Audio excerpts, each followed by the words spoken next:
Tudo bem, pessoal? Podemos começar? Tá. Então, eu pediria a todos, se possível, deixar o microfone em silêncio, né, no modo silencioso.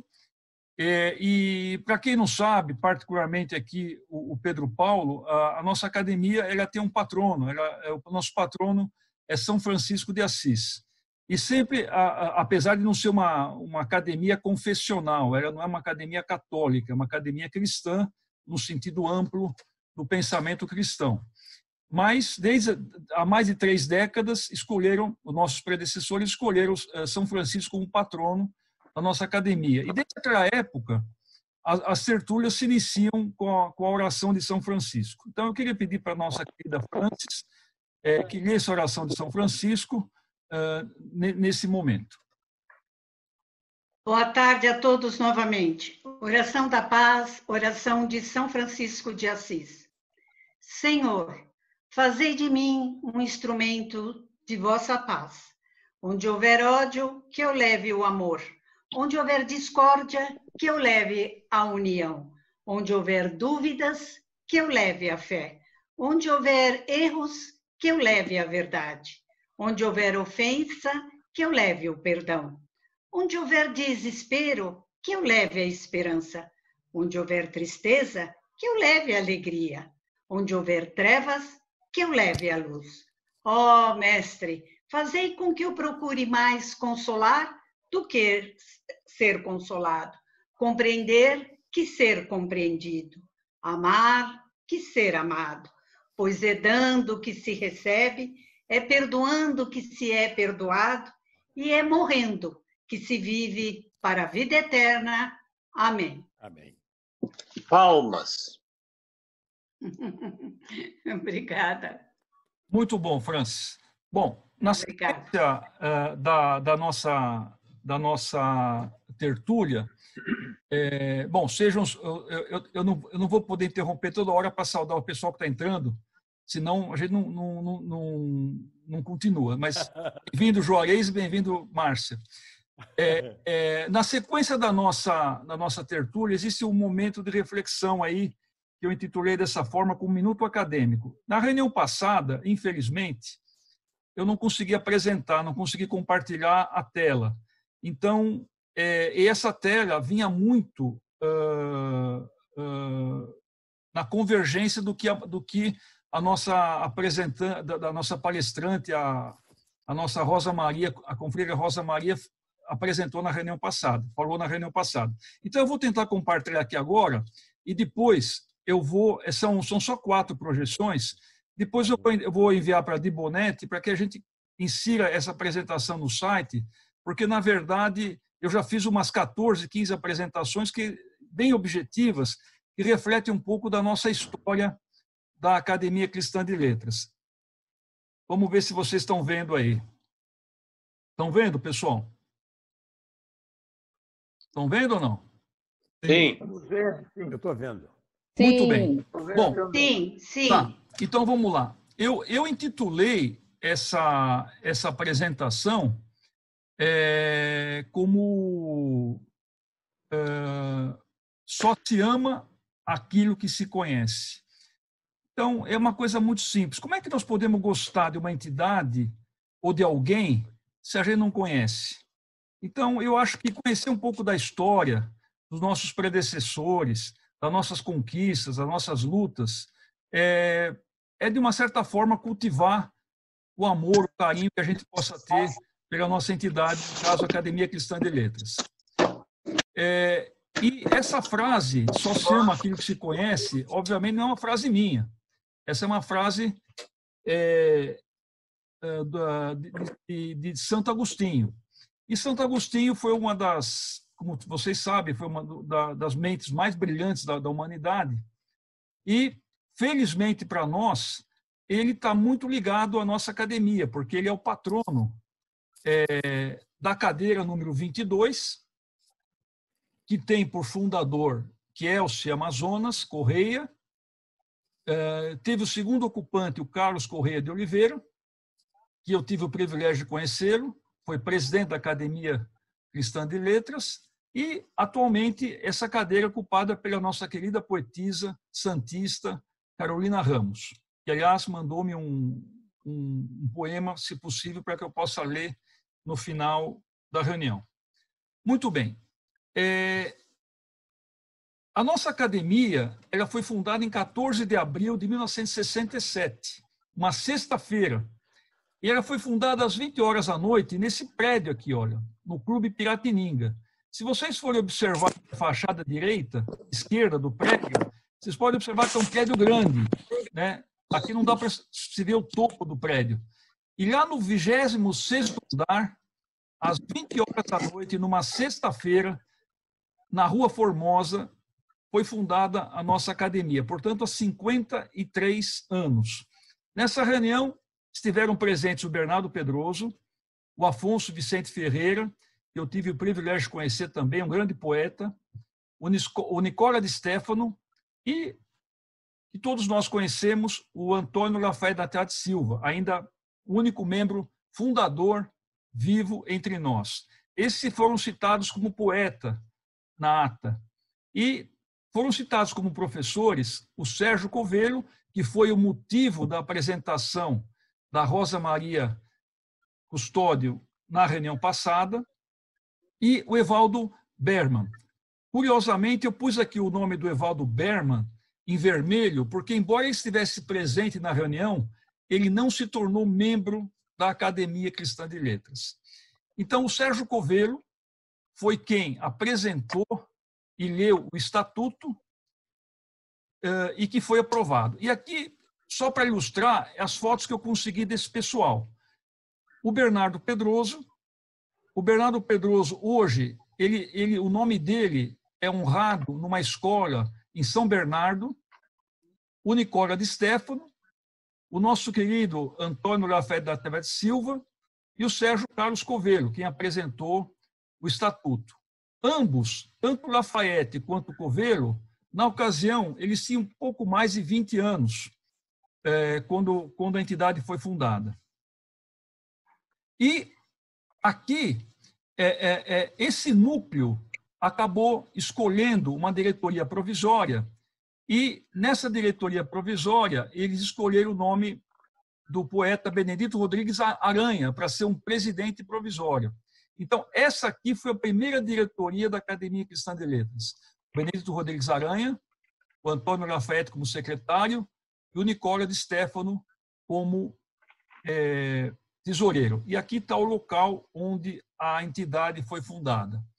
Vejam, aqui é uma fotocópia da ata de fundação manuscrita pelo nosso querido Antônio Lafayette há 53 anos atrás, 14 de abril de 1967, repetindo, uma sexta-feira, 20 horas da noite.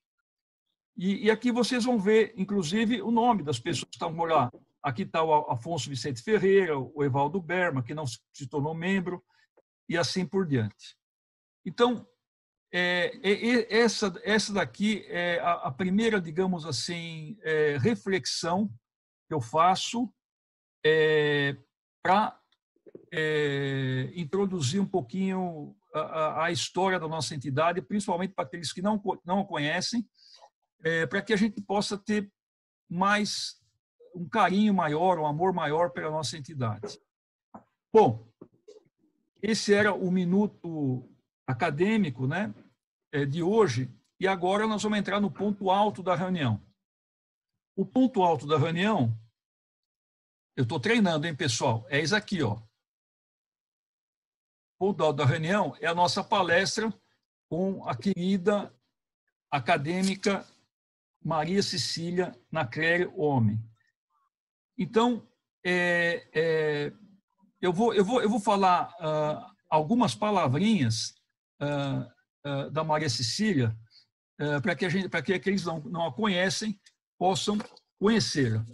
A nossa querida Maria Cecília, ela é paulistana, ela é professora, historiadora, escritora e bacharel e licenciada em Letras Neolatinas pela Universidade de São Paulo.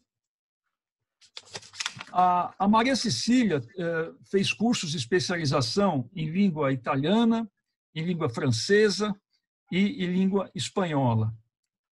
Ela trabalhou durante muitos anos como pesquisadora da Faculdade de Arquitetura e Urbanismo e no Instituto de Estudos Brasileiros da USP.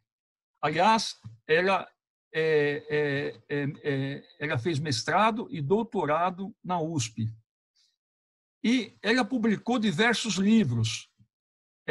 Eu vou destacar apenas um para ilustrar, que foi Cozinha e Indústria em São Paulo, do rural ao urbano. Esse livro é de 2015 e esse livro ela recebeu o Prêmio Jabuti de 2016. A nossa querida Maria Cecília, ela é membro não somente da Academia Cristã de Letras, mas também da Academia Paulista de História, do Instituto Histórico e Geográfico de São Paulo, do Conselho Civil e Cultural da Associação Comercial de São Paulo e da Sociedade Veteranos de 32. A Maria Cecília ocupa a cadeira número 25, cujo patrono nada mais, nada menos do que o eminente jurista e jurisconsulto Rui Barbosa. Ela é a quarta ocupante, ela foi precedida por Rui de Azevedo Sodré, Francisco Cimino, que além de grande escritor, foi um grande pintor. Se alguém tiver curiosidade, entra no site da academia, entra na biografia dele e vocês vão ver algumas telas que ele pintou. E Sebastião da Silva Barreto, que eu também tive a oportunidade e o prazer de conhecê-lo em vida. Maria Cecília, eu sei que isso é pouco pela sua grandeza, mas é apenas um aperitivo para que você inicie a sua apresentação. E depois da apresentação da Maria Cecília, vamos manter os microfones desligados. Aí, quem quiser fazer algum comentário, alguma pergunta, terá a palavra para fazê-lo. E, posteriormente, teremos alguns minutos ainda para quem quiser apresentar algum trabalho curto, literário. Ok?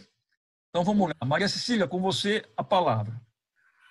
Então, boa tarde a todos. Muito obrigada pela atenção, pelo convite. O tema da minha palestra é São Paulo, cidade do ecletismo, base da megalópole atual. A palavra ecletismo tem duas acepções. Uma acepção filosófica, a outra arquitetura, ligada à arquitetura. Filosofia.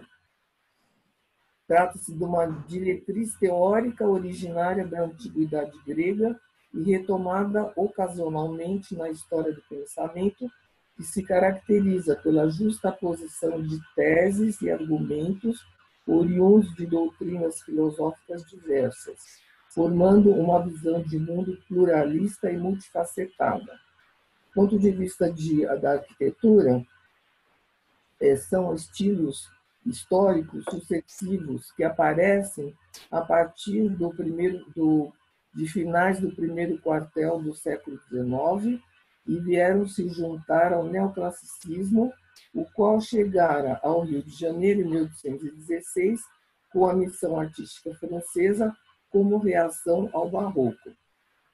A partir de então, há uma série de estilos históricos e além do neoclassicismo, vão surgindo os demais estilos denominados neos: neogótico, neorromânico, neobizantino, neocolonial, além do Art Nouveau e do Art Déco, até o aparecimento da arquitetura moderna, dita funcional, a partir das décadas de 1930 e 40. Mário de Andrade escreve uma crônica no Diário Nacional, em 1º de março de 1931, e ele fala que São Paulo é uma cidade bolo de noiva, ou coisa feia, diz ele. Na verdade, a cidade eclética é composta de vários estilos e épocas diferentes, e várias épocas. O professor Carlos Lemos, professor da FAO, nos ensina que trata-se da linguagem eufórica da liberdade, calcada na nova tecnologia, a segunda revolução industrial. Seria também a ecletismo, licença de criar e recriar, combinando formas e ornamentações. Esse momento na história de São Paulo é muito rico, porque tem, graças ao café, a cafeicultura, que tem uma larga aceitação no mercado internacional. Então, aumenta a produção do café, que vai superar do açúcar, e nós vamos verificar também que inicia uma infraestrutura, se apoia numa infraestrutura muito rica, que se trata da ferrovia, as ferrovias que vão agilizar o complexo cafeeiro. Bom, meu trabalho é muito de história, viu? Mas, enfim, o tema eu gosto muito, é esse, já trabalhei com ele no livro da cozinha. Então, a ferrovia primeira é 1867, a São Paulo Railway, do ramal Santo Jundiaí, e depois se sucedem a Central do Brasil, Companhia Paulista, Estrada de Ferros, Companhia Noroeste, Sorocabana e Mogiana, que vão se instalar nas terras mais baixas, acompanhando os cursos dos rios. E a taipa, nesse momento, material costumeiro do Planalto Paulista, vai ser substituída pelos tijolos no lugar da taipa. E se multiplicam as olarias à beira dos rios. Os tijolos, então, dos tijolos se passa para o concreto armado e daí para o aço. É o momento também do aumento da demografia de São Paulo. São Paulo que começou com pouquíssimos habitantes, né? E teria já em 1872 2.300 moradores. A demografia se aumenta, se amplia, sendo que em 1877 inicia o afluxo de imigrantes. Até 1914, entraram em São Paulo 1.728.520 imigrantes, sendo italianos em sua maioria. E os fazendeiros de café acharam que os italianos poderiam ser o melhor imigrante, não desfazendo dos demais, mas porque o imigrante italiano tinha a mesma religião e o italiano formava um país recém-unificado. Então, muitos vão até as lavouras na Itália, nesse momento, para arregimentar mão de obra para São Paulo, para a lavoura de café. Então, nós vimos até o fazendeiro Martinho Prado, que era avô do Caio, ele vai pessoalmente para a Itália para regimentar mão de obra e vai para a zona de agricultura e ele consegue atrair muito imigrante. E depois eles levam comida, porque era muito grande a miséria nesse período. Levam comida, levam música, e aí eles tinham uma forma de convencer. Embarcavam os imigrantes para São Paulo, nos navios. Já então nós temos a monografia, demografia que aumenta. Em 1872, São Paulo se torna a capital dos fazendeiros de café e se prepara a infraestrutura urbana com redes de água, de esgotos, luz a gás e energia elétrica. São 2.300 moradores, como eu falei, cercada por chácaras, São Paulo. Em 1892, já no 6 de novembro, o viaduto do Chá, com estrutura da Bélgica, é inaugurado. Em 1900, São Paulo tem 240.000 habitantes, uma média. A Estação da Luz está, então, em construção com material todo importado da Inglaterra, de Glasgow e da Escócia.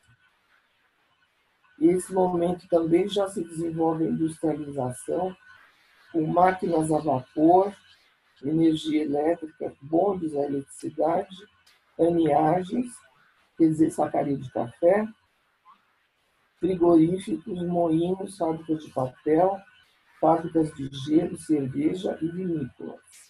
Também é um momento muito importante para a cultura de São Paulo, do Brasil, porque se multiplicam as escolas, laboratórios, hospitais, matadouros, prédios públicos e museus. É fundado o Instituto Butantan, Instituto Pasteur, Escola de Comércio Álvares Penteado, Biológico, Exalc e vários outros monumentos que ainda estão entre nós, produzindo e tendo um efeito de trabalho fantástico. Então, são feitos inúmeros prédios monumentais. O primeiro deles é o Liceu de Artes e Ofícios, que era preciso ensinar as profissões urbanas para os imigrantes, né? Em 1873 é fundado o Liceu. Foi um dos primeiros prédios a serem fundados. A Secretaria da Justiça, Segurança Pública, Secretaria de Agricultura e Fazenda, Palácio dos Campos Elíseos, e que em 1915 é comprado pelo governo para funcionar como Palácio do Governo. Escola Politécnica é fundada em 1893, Museu do Ipiranga, em 1890, Estação da Luz, em 1901, Teatro Municipal, 1911, e por aí vai. Nesse momento, se definem os bairros da elite, bairros médios e bairros populares. Os da elite há uma valorização das terras mais altas, Avenida Paulista, Face Norte. E o primeiro deles é Efigênia, Campos Elíseos, Higienópolis, de influência europeia, mais francesa. E a Avenida Paulista, né? Aqui depois também, em 1912 a 45, um novo sistema de bairros projetados por 2 urbanistas ingleses que vêm para São Paulo trabalhar na Companhia City. São Raymond Unwin e Barry Parker. Os bairros médios aparecem junto ao velho centro, Santa Cecília, Vila Buarque, Consolação, Liberdade e Aclimação. Em 1920, são conurbados os bairros médios, isolados Penha, Lapa, Pinheiros, Ibirapuera, Vila Mariana, Santo Amaro, Páreo Norte, Santana e Guarulhos. E como bairros operários industriais, temos Paris, Brás, Moca, Bela Vista, Bom Retiro, esses com influência italiana. Eu tenho algumas fotos aqui. Aqui é uma coisa muito interessante, que é o primeiro documento iconográfico da cidade de São Paulo, que data de 1628. Dá para ver?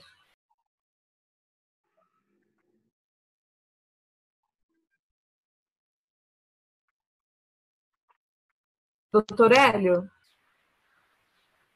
Doutor Hélio? Pode falar. Pode falar. A gente não está conseguindo mostrar as imagens. Teria como o senhor liberar? Como é que eu faço? Espera aí. Ferrara, se puder me ajudar, onde é que eu vou para liberar?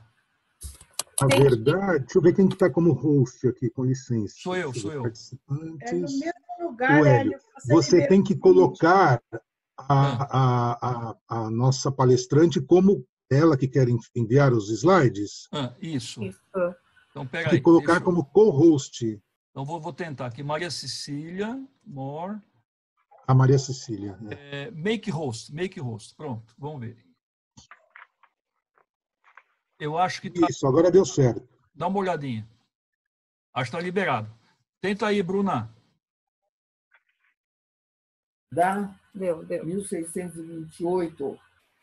Aqui elas estão vendo. Sim. Ainda não. Agora sim. 1628 seria o documento mais antigo, iconográfico mais antigo de São Paulo. O autor foi o capitão-general Dom Luiz de Céspedes Cheria. Mostra o edifício que, segundo Toné, seria o Paço Municipal, além do curso do Rio Anhembi ou Tietê. Essa cópia é do Arquivo Geral das Índias, de Sevilha, feita por Belmonte, desenhista paulista. Aqui nós temos, a partir daí, vocês veem como é que começou do nada em Taipa, né? Predinho de Taipa.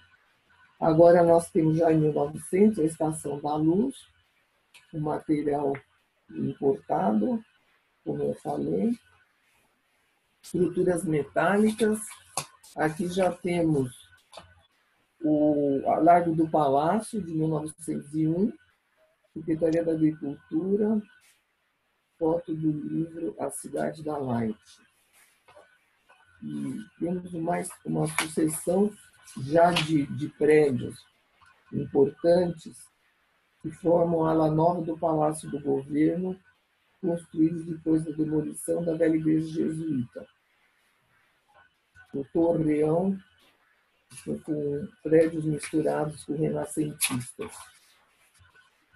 Aqui outra série de prédios do Palácio do Governo, do Pátio do Colégio. É exatamente contornado pelos prédios do Palácio do Governo e das secretarias de Estado, Agricultura, Fazenda e Justiça. Era a sala de visitas da cidade, somente superada pela urbanização do Vale do Anhangabaú, que ocorreu em 1912 a 14. Aqui é depois do colégio, do pátio do colégio, a Várzea do Carmo, que já era um lugar ainda por urbanizar. Ali se lavavam as roupas e os animais. As águas estagnadas eram focos de moléstias. Aqui é o Santos, Porto de Santos, que era procurado para os negócios de exportação e para os banhos à beira-mar. Esse postal aqui é do começo do século. E também nós temos o Guarujá, desponta como balneário da burguesia, com hotel, cassino e chalés de madeira. A foto mostra o pavilhão de tijolos que substituiu o prédio do antigo Grande Hotel de la Plage e pegou fogo, destruído por um incêndio em 1897. Aqui nós temos as avenidas, já uma série de avenidas importantes, como a Avenida Tiradentes, em direção ao bairro de Santana, 1911. Aqui a Avenida Paulista, onde já moravam os imigrantes enriquecidos no comércio e na indústria, em direção à Consolação. Essa foto é 1902. Essa aqui é a Avenida Higienópolis, também é 1902. Em primeiro plano, a Vila Penteado. À direita, as terras da Dona Meridiana, da casa da chácara dela, e eram pertencentes, então, à chácara da Vila Maria, cobertas de eucaliptos. Já existia, não, ainda não existia, o bonde elétrico. Acho que não está aqui. Não existia. Deve estar para chegar, porque em 1900 chegaram os bondes elétricos.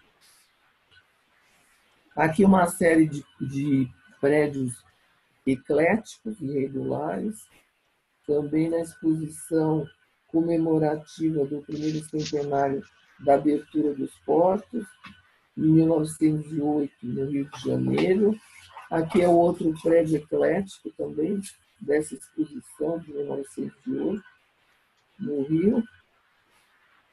Pode-se ver. Aqui também nós temos a Vila Buarque, ainda baixa. Foto tirada do Colégio Mackenzie, 1910. Casas na rua, no primeiro plano, Rua Maria Antônia, e no centro temos a Major Sertório. Aqui também é a Higienópolis, pegar o bonde elétrico lá no fundo. Já temos chegado.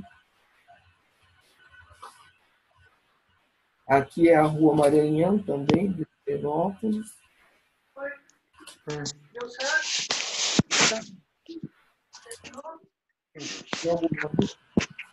Eu terminando aqui, depois a gente fala sobre isso aí, é melhor terminar logo.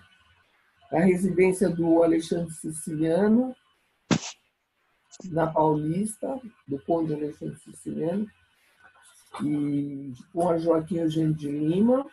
Aqui o interior, a sala de jantar, que foi desenhada pelos arquitetos alemães Maximiliano Hell, arquiteto alemão, da família Siciliano. Aqui a antiga residência que está lá ainda hoje, essa daqui, do Alexandre Siciliano, do Ioiô Magalhães. É a primeira essa. Está ainda hoje lá. Acho que pulou. Esse daqui é o primeiro prédio da Avenida da Higienópolis, o Dom Pedro II, que é esse aqui, de 1938. E o Ioiô Magalhães, ele era usineiro de açúcar. Ele era monarquista, então coloca do prédio Dom Pedro II. Colocou o nome Dom Pedro II. E aqui a casa foi dele, que está lá ainda hoje, toda de lambri, estilo manuelino. Muito bonito. Esse material muito interessante.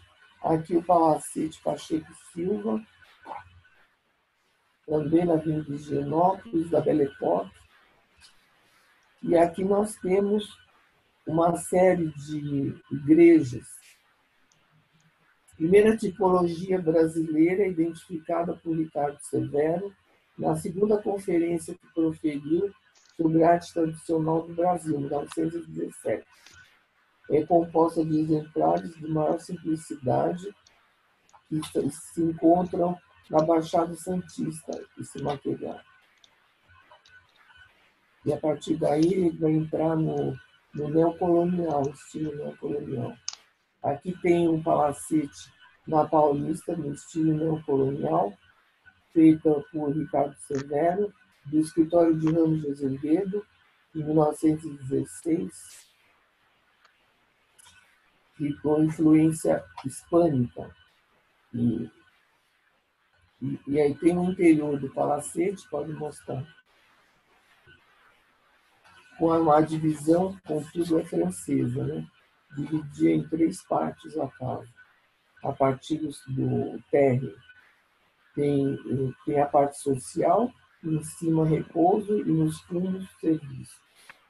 Aqui uma série de arquitetos importantíssimos que trabalharam em São Paulo nesse período, com Ramos de Azevedo e Carlos Ekman, sueco, e também Paula Souza, que foram os fundadores da Escola Politécnica.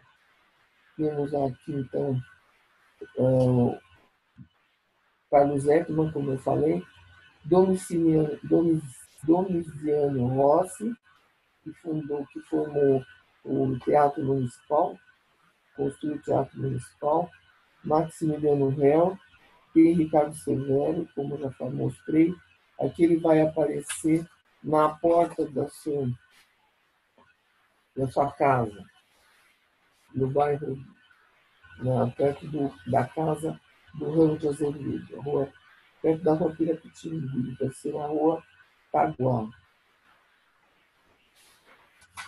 Bom, e aqui agora nós temos uma série de prédios importantes, como a Santa Casa, desse período. Vai ser projeto do Luiz Pucci, também arquiteto italiano. Santa Casa de Misericórdia, que é de mais ou menos inaugurada em 1984. Aqui temos duas igrejas.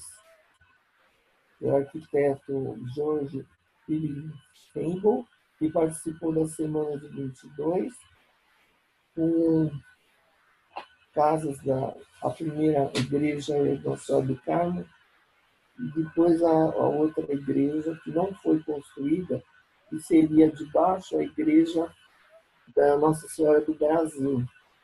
Foi preferido o projeto para Bruno Simões Magro, arquiteto, diretor da FAO, que acabou construindo.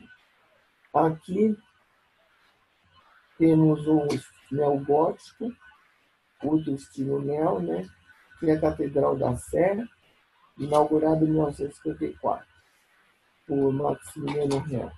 E aqui são uma série de predinhos que começam a se desenvolver no centro de São Paulo.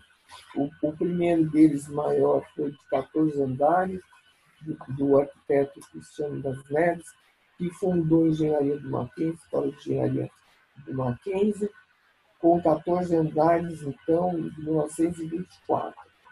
E o edifício Martinelli, que foi meu mestrado na USP,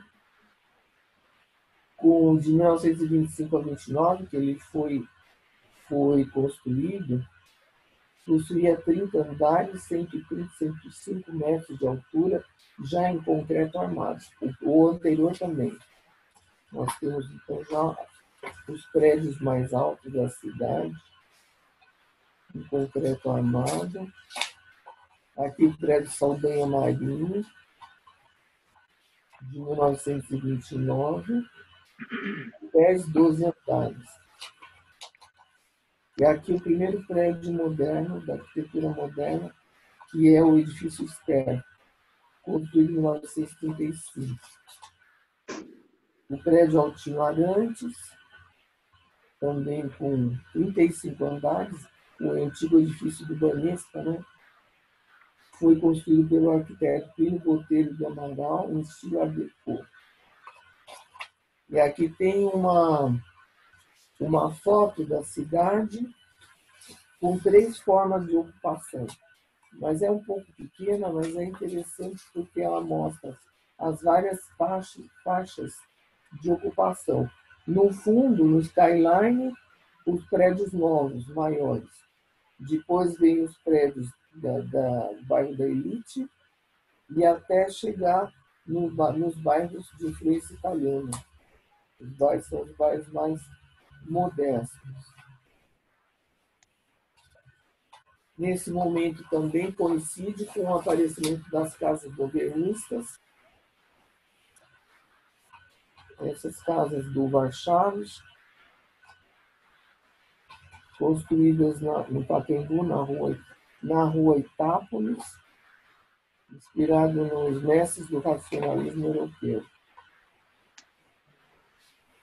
A seguinte também são as casas dele.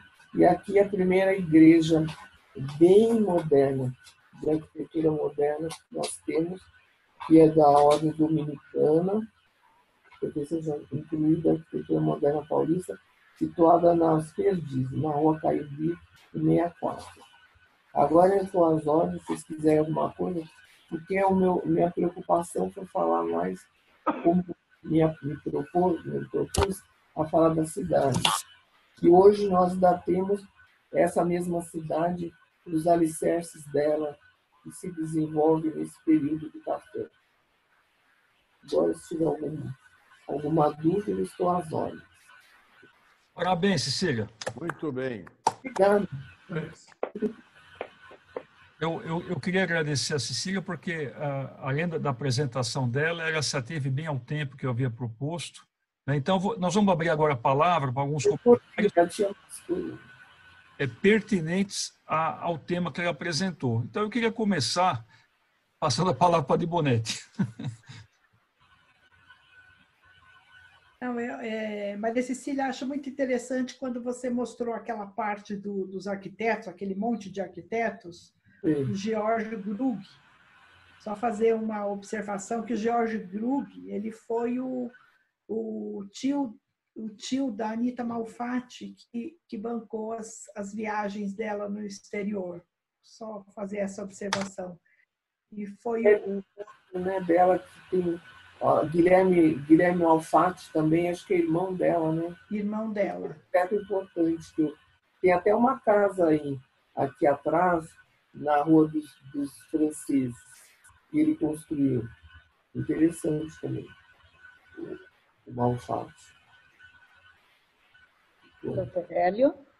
Pode falar. Ô, Raquel, seja bem-vinda. Boa tarde a todos. É uma alegria estar com os confrades da Academia Cristã de Letras. E essa pandemia trouxe essa nova estética de se conversar à distância, de nos colocarmos todos no mesmo lugar. E para mim, tem sido uma oportunidade de encontrar amigos, de conversar com as pessoas. E hoje, essa oportunidade de ouvir a Maria Cecília. Maria Cecília, para mim, é o retrato da cidade de São Paulo, é o amor que ela tem, o conhecimento que ela tem de São Paulo, é algo impressionante. Eu conheço esses 2 livros, o de Higienópolis e o da indústria, da cozinha, e para mim foi um passeio agora pelas ruas de São Paulo, pelo lugar onde eu morei, Higienópolis, aí pensar em Dona Maria Antônia, Veridiana, os casarões, aquele casarão do Nhonhô Magalhães que você mostrou, deve ser aquele encostado no shopping Higienópolis, não é mesmo? É isso mesmo, do lado. Isso. Então, para mim, é uma oportunidade de fazer esse passeio que tantas vezes eu fiz a pé e, assim, uma grande saudade de São Paulo.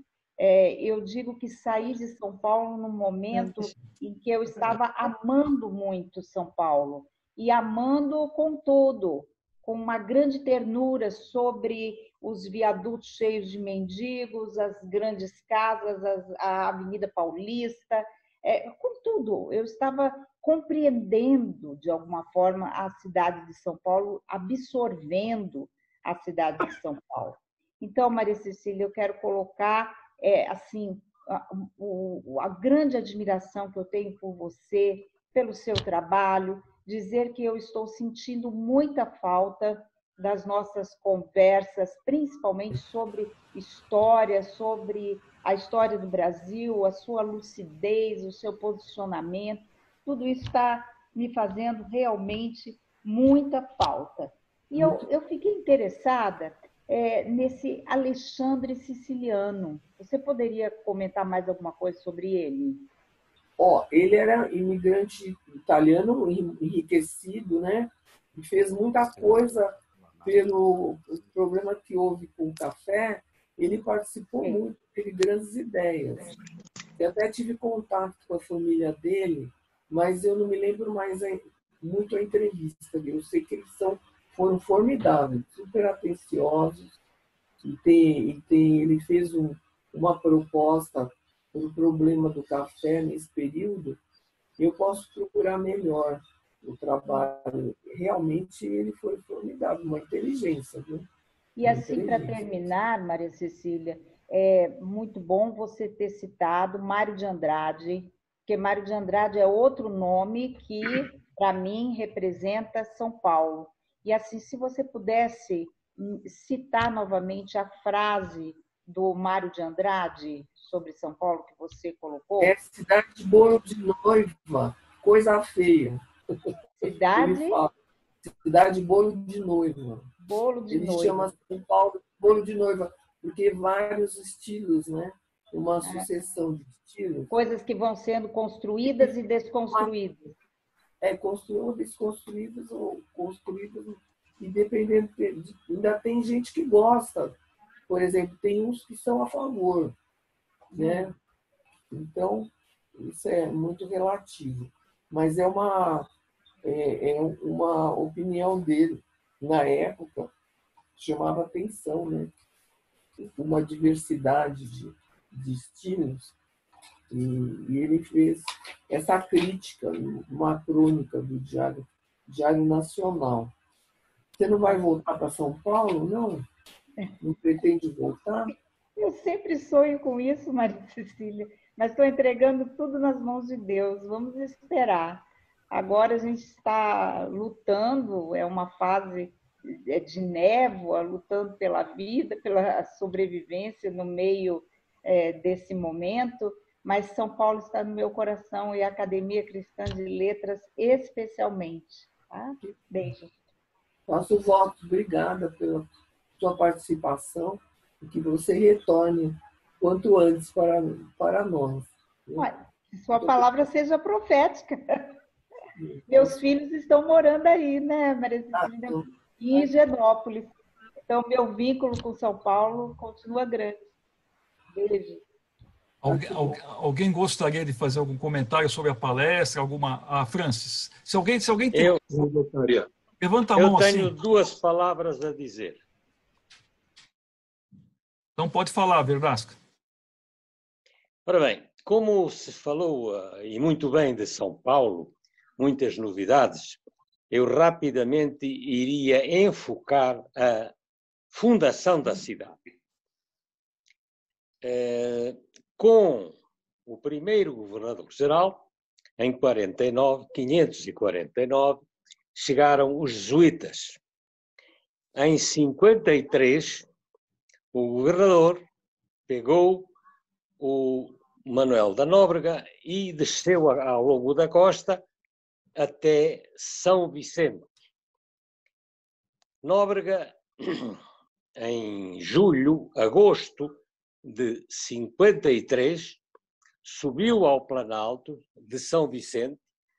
Como sabem, a primeira cidade foi do Brasil, depois do Brasil, quer dizer, do sul, de São Paulo.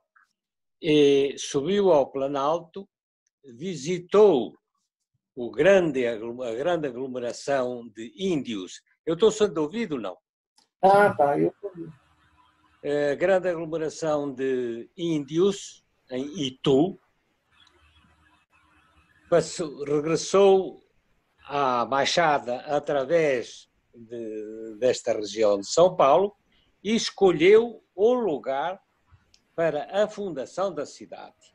Um lugar alto, sobranceiro ao rio, e pediu ao Ramalho que mandasse fazer ou construísse um colégio. Era uma casa de cerca de 100 metros quadrados, pátio do colégio, e no dia 25 do ano seguinte, um grupo de 13 religiosos, já não vinha o Nóbrega, mas vinha um seminarista de 18, 19 anos, subiram e no dia 25, naquela casa, que seria a sede dos jesuítas, a igreja rezou uma primeira missa. Portanto, estava fundada, era o dia de São Paulo, estava fundada a cidade, que tomou o nome do santo, e assim se fundou ali, naquele dia, e deste modo se fundou a cidade de que a nossa distinta e nobre confreira deu uma imagem muito, muito, muito interessante. Era só isso. Muito bom. Muito Era do, bom. Agora, do período espanhol, domínio espanhol, essa imagem que eu tenho. É bem anterior, né? Lógico, a fundação é de 1628. Essa daqui é do período espanhol, quando Portugal fez parte do domínio espanhol, Brasil e as colônias. Mas foi em 500. Portugal foi governado pelos 3 Filipes espanhóis de 580 a 640. De 1580 a 1640. Isso mesmo. Eu estou falando não preparei nada, estou falando de improviso, mas suponho que não cometi nenhuma gafe. Aliás, por falar em espanhol, o seminarista que todo mundo sabe, que é o mais conhecido, aliás, é normalmente tido por fundador de São Paulo, Ele não foi o fundador foi o grupo de religiosos, já não estava junto o Nóbrega, e foi o grupo de religiosos que celebrou a missa. E o nosso seminarista era o menos graduado e era o mais jovem. Portanto, não se pode atribuir a fundação da cidade a um homem. Se há um homem que fundou a cidade, foi quem escolheu o lugar para se fazer construir a Casa dos Jesuítas, a sede da delegação dos jesuítas, que ficaria ali por muitos anos. Só. Pois não. Francis? Pois não. Elogiar a palestra da nossa querida acadêmica, amiga, Maria Cecília, já foi dito tudo quanto se podia sobre ela. Foi magnífica essas colocações. O que me chama a atenção, e isso eu digo como poeta, no que tange às ferrovias. Então, eu gostaria de saber, em São Paulo, quem foi que teve a ideia, enfim, foi o fundador das ferrovias em São Paulo, e se eventualmente remanesce alguma coisa em termos de museu que nós poderíamos visitar. Olha, fala-se do governo de oligarquia, mas da elite para elite, mas esse governo dos fazendeiros de café foi maravilhoso. O que eles fizeram, os institutos científicos que eles fizeram, fundação de escolas, eles tiveram ideia de fazer um pool de ferrovias. A primeira foi a inglesa mesmo, de 1867, né? Mas o que foi feito nesse período, até hoje nós estamos colhendo os frutos dessa que ela agilizou todo o complexo cafeeiro, porque até em 150 quilômetros dava um prejuízo em Longo de Burro. Então, eles tiveram a iniciativa, até parece o pessoal de hoje, de montarem um pool de ferrovias. Infelizmente, terminou recentemente, foram se acabando. Mas o que foi feito nesse período para São Paulo e pelo Brasil é inacreditável. Eu acho uma coisa que tem que ser dada a verdadeiro valor, tem que ser dado o verdadeiro valor que eles merecem. Agora, museu ferroviário, parece que tem alguma coisa, mas não sei, eu posso ver isso aí. Já era, acho que não tem muita... Tem um amigo que gosta muito, ele é arquiteto, posso perguntar para ele. Parece que tem alguma coisa assim, lá na Mauá, em Mauá. Museu do Imigrante, a Casa do Imigrante também. Né? A Casa do Imigrante também tem. A Casa do Imigrante.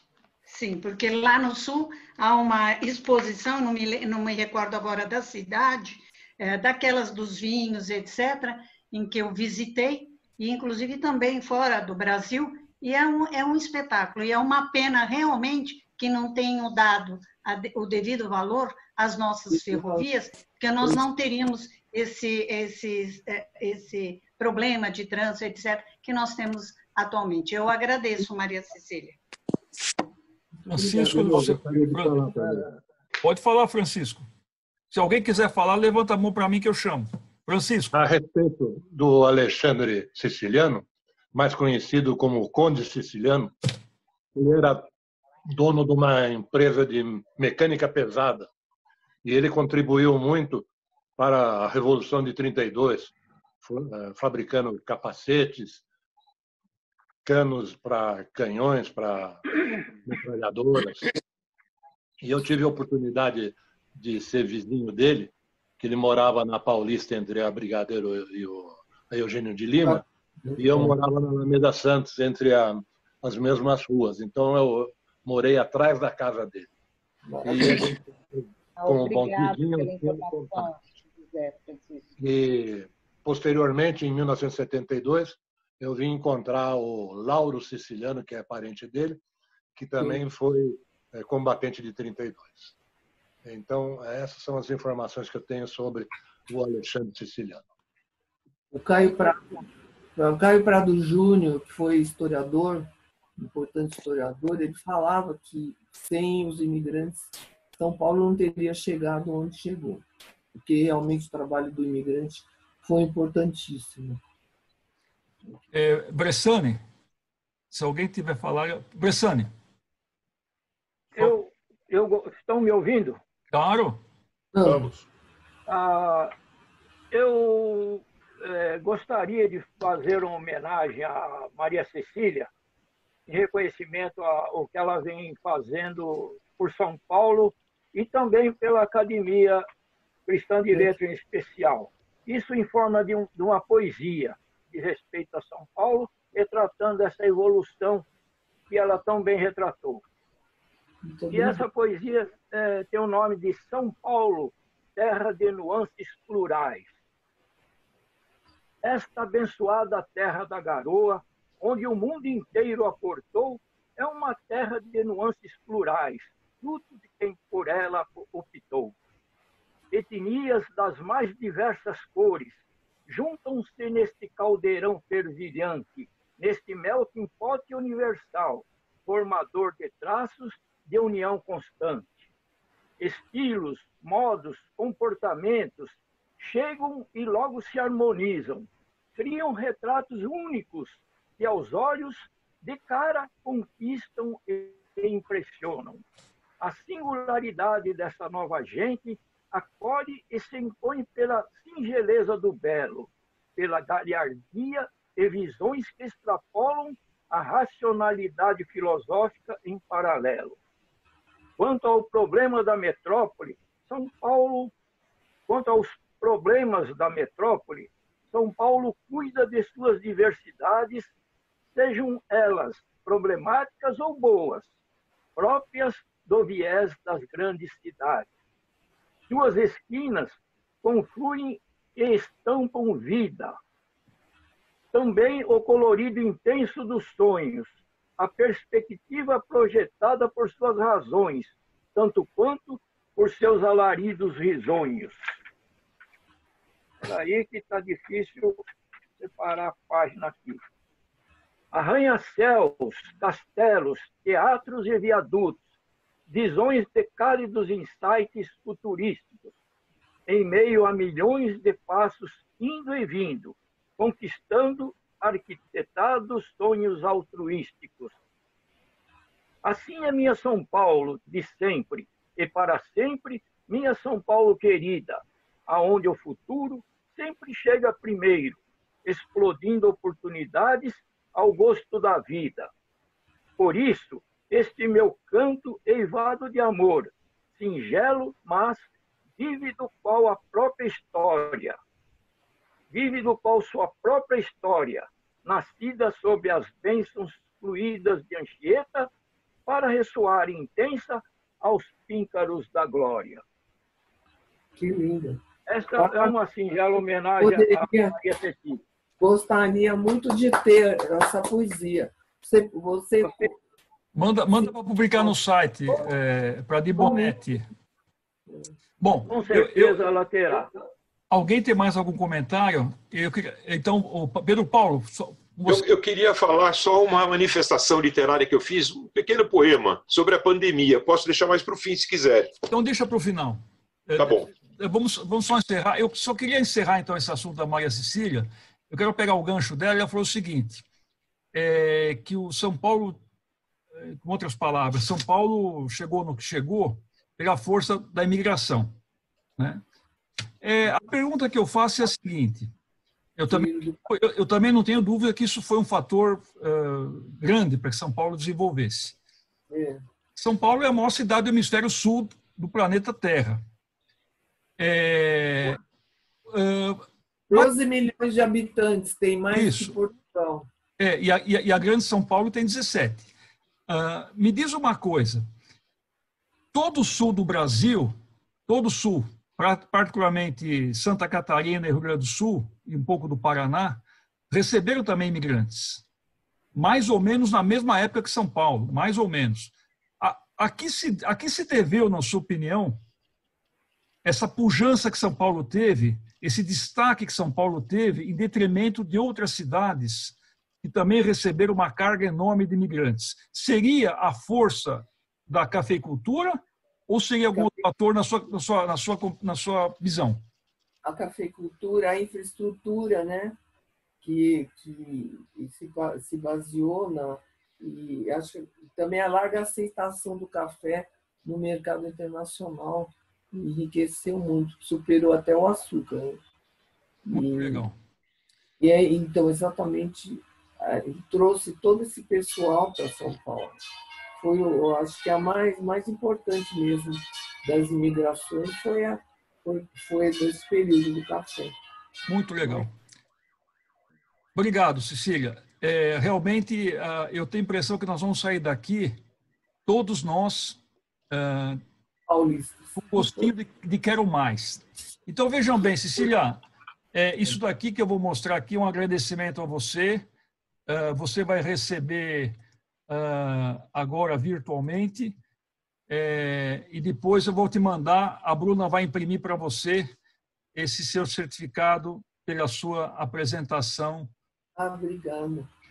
Muito obrigado realmente pela sua... Eu que agradeço, viu, pela sua apresentação. Então, eu queria agora passar para assuntos rápidos, assim, literários, começando pelo nosso Pedro Paulo.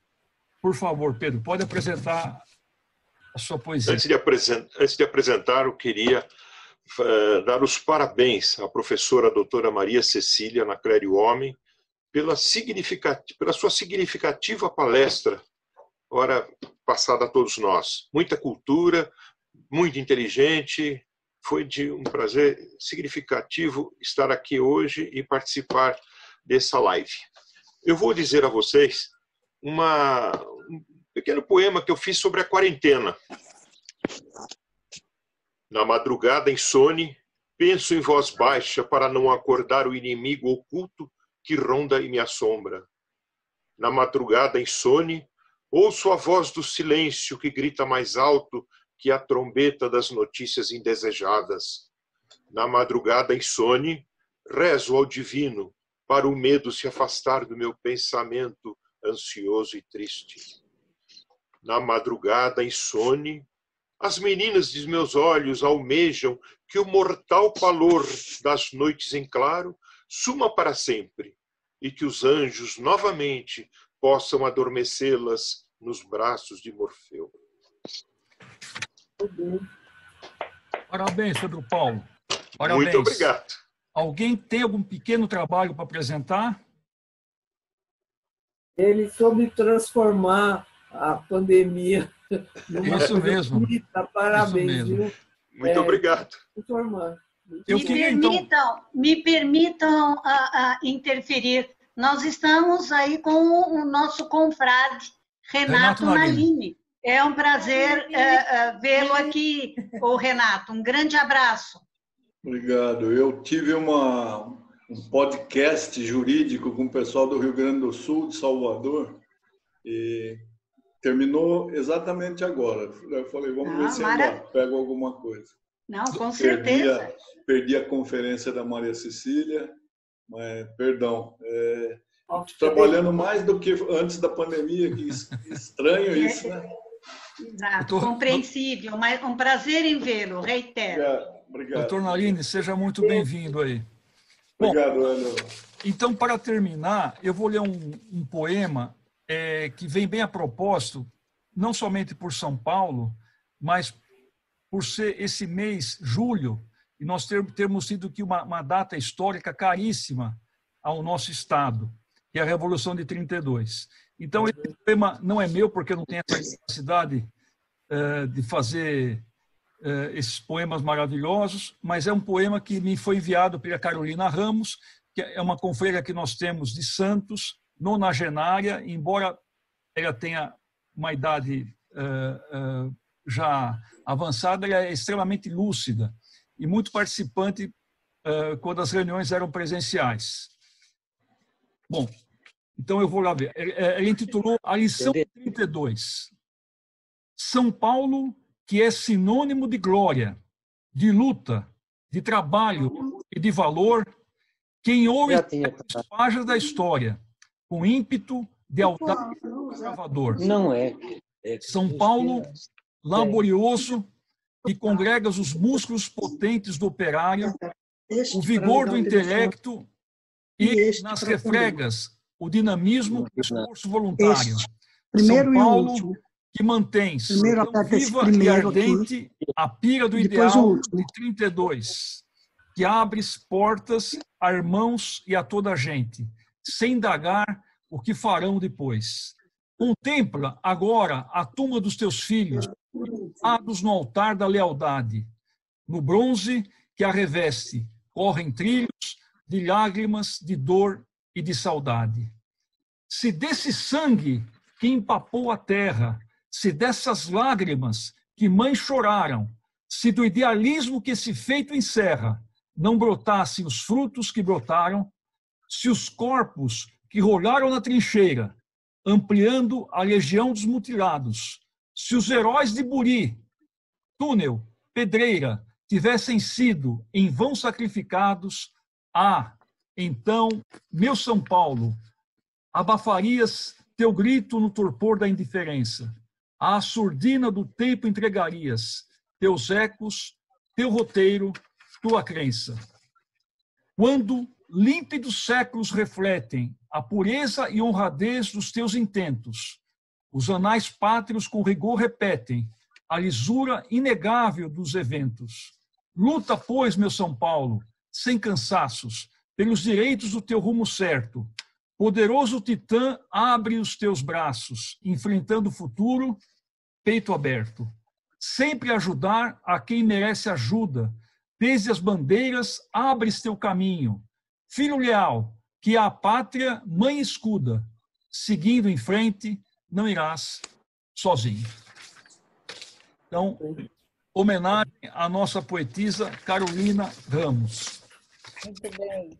Bonito. Minha gente, eu estou muito grato porque, primeiro, a reunião concluiu. E eu não me embananei aqui no sistema de internetico aqui, que eu fico meio embananado. Segundo, eu estou muito contente pela plateia extremamente seleta que nós tivemos hoje, e os convidados também, né? O Pedro Paulo, que está aqui nos brindando e que venha sempre. Em terceiro, fizemos uma reunião densa e, ao mesmo tempo, enxuta. Todo esse percurso foi 1h e 12 minutos. Então, eu acredito que sairemos daqui bem. E também eu já vou fazer aqui um convite, eu espero que dê tudo certo. A nossa próxima tertúlia, eu vou passar aqui já o convite para vocês. E esse convite aqui foi muito suado, eu só espero que aconteça.